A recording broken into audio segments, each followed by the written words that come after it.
Day 12, video 12 in our series, almost done with 14 days to get you ready for the September 14th ACT. Today we're back to English to finish up. I want to do 3 problems if I can squeeze them in. We'll see.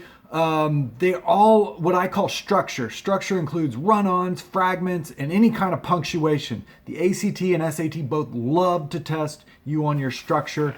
Can you identify run-ons and fragments and put the right punctuation to fix it? The first one I want to do is number 6.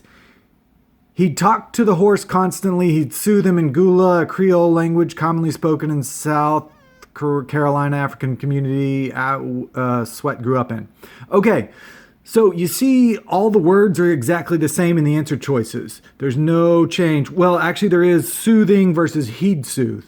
But what we want to do here on number 6 is, do we have complete sentences or not? Do we have 2? And if we have 2, are they properly joined? He'd talk to the horse constantly. That's a sentence. He'd soothe him in Gula, a Creole language commonly spoken in South Carolina. That's another complete sentence. I got 2 complete sentences. I cannot use a comma. F is out, absolutely. What can I use? To join 2 sentences, I can use a period, obviously, a semicolon, or a comma with a conjunction, okay? So let's lose. So G got a period, fixed it, but G also changed he'd soothe to soothing, so now this second sentence that was a sentence is no longer a sentence.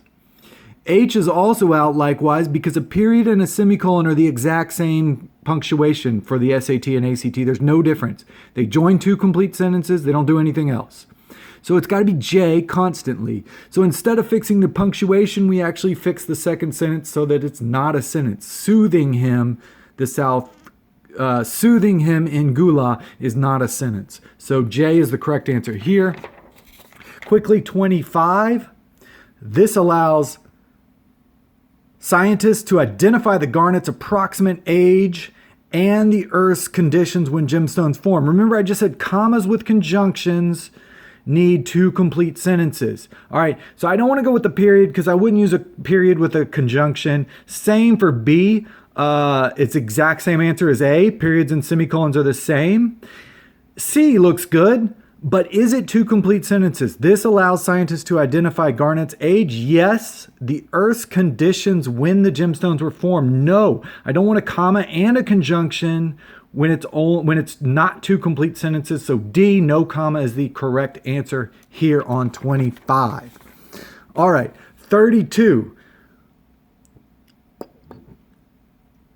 A trip from New York City to Albany, for example, took 7 days in a sloop. A steamboat shortened that trip by 1 day. Hopefully by now you recognize that that was 2 sentences. It seems a trip from New York to Albany took 7 days in a sloop. That's a sentence. Steamboat shortened the trip by 1 day. That's a sentence. So we can't go with the comma that's there.